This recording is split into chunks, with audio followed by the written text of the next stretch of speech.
What's up, everybody? Welcome back. Thank you for joining me again on this awesome, beautiful day, and I hope you're having one too.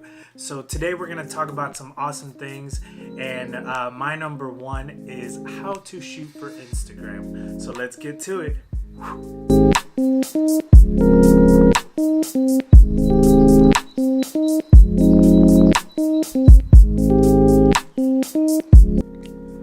Let's get right to it.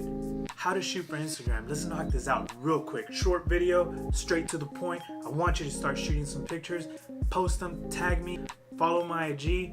I want to see your banger shots after this. IG has three options as far as how you can post. There's a perfect square 1080 by 1080. There's the horizontal, which is 1080 by 566. And then there's the vertical, which is, I believe, a 1080 by 1350. I think so. 100% sure on that. When you're shooting, the most important thing to remember, if you're shooting for the square, usually your phone has or gives you that option as far as how to shoot with the perfect square. If you're shooting landscape, whether it's with your camera or your phone in itself, it's easy to do that as well. But the most important one to remember is when you're shooting vertical, which is the portrait mode, right? If you're shooting vertical with your camera, you want to consider something.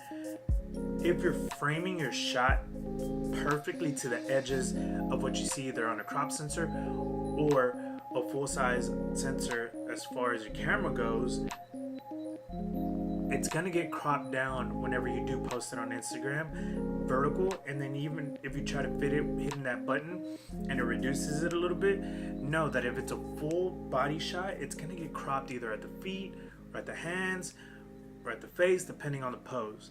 So something to consider now is shooting for Instagram, especially for photographers using this as a portfolio and you want your best shots, and your best shot is a full body picture and you want it represented correctly.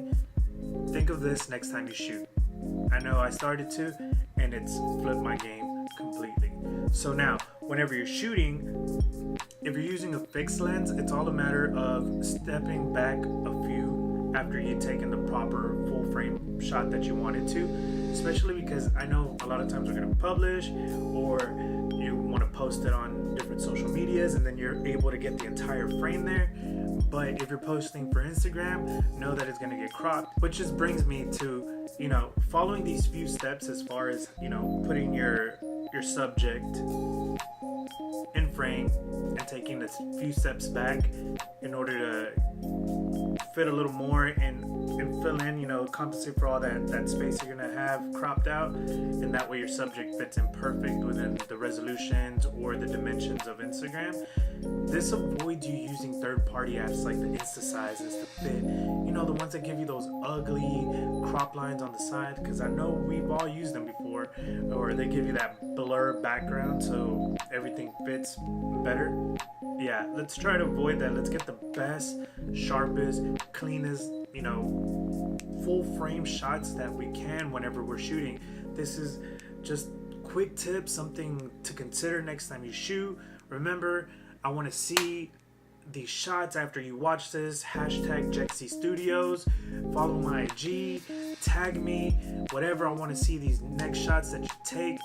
This is things to consider. Even from amateur to pro, we all tend to forget, and then at the end of the day, these shots do end up going on our Instagram because we're very proud of it and want people to see our work. And if it's not what we envisioned in the beginning, if we're disappointed right from the get-go of the post, people are gonna know. This is that vibe that comes out, and we all want to send out good vibes, just like today. So I hope you have a beautiful day.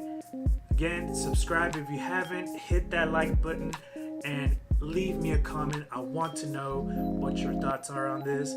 I also want to know, something that you may want to see in the future. And let's get it. Thank you for joining me. Love y'all. Peace.